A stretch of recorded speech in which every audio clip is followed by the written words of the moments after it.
It had been 3 days since her mom passed away, yet the young girl still thought her mother was just asleep and simply needed more rest. Each day she brought a small bowl of water and used her tiny hands to gently wash her mother's feet. She stayed beside her, softly sharing made-up stories from her imagination. When her hands touched her mom's cold skin, she'd lean closer, trying to warm her with her little body. But her mom, unable to leave her child behind, had become a spirit silently watching her daughter's every move, heartbroken. No one realized what was going on until neighbors started noticing a strange smell coming from their house. They quickly contacted the girl's father to come and see what was happening. The father, now remarried to his first love, showed no emotion when he saw his ex-wife's body. Instead, he just ordered the guards to come in and take the body away. The little girl cried helplessly as she saw her mother being carried off. When her grief became unbearable, she decided to sneak into the hospital and steal her mother's body. She wanted to take her to Lingzhen, a place she'd heard was home to immortals who could revive the dead. She placed her mother's body on a cart and began walking, kneeling every 10 steps to pray.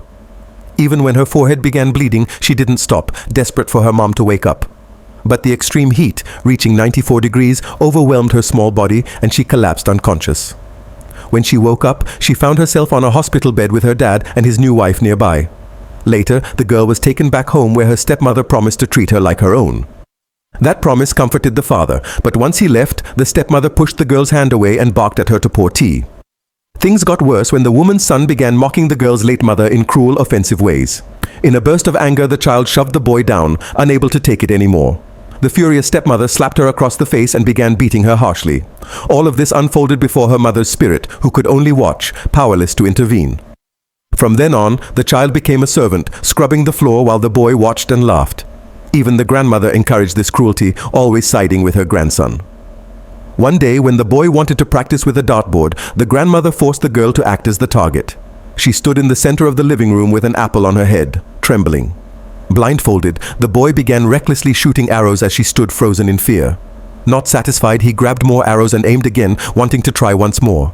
But just then, their father walked in and saw everything happening in front of him. He erupted in rage, demanding to know why his wife allowed such cruelty. But she blamed the child, claiming it was all part of a game she had agreed to. Ignoring his daughter's pleas, the father dismissed her as a liar without a second thought. Heartbroken and defeated, the girl ran to her room, buried herself in bed, and wept silently. She wished she could disappear from this world that only brought her pain. But soon after, the stepmother's lips were loosened when the maid revealed something about the girl.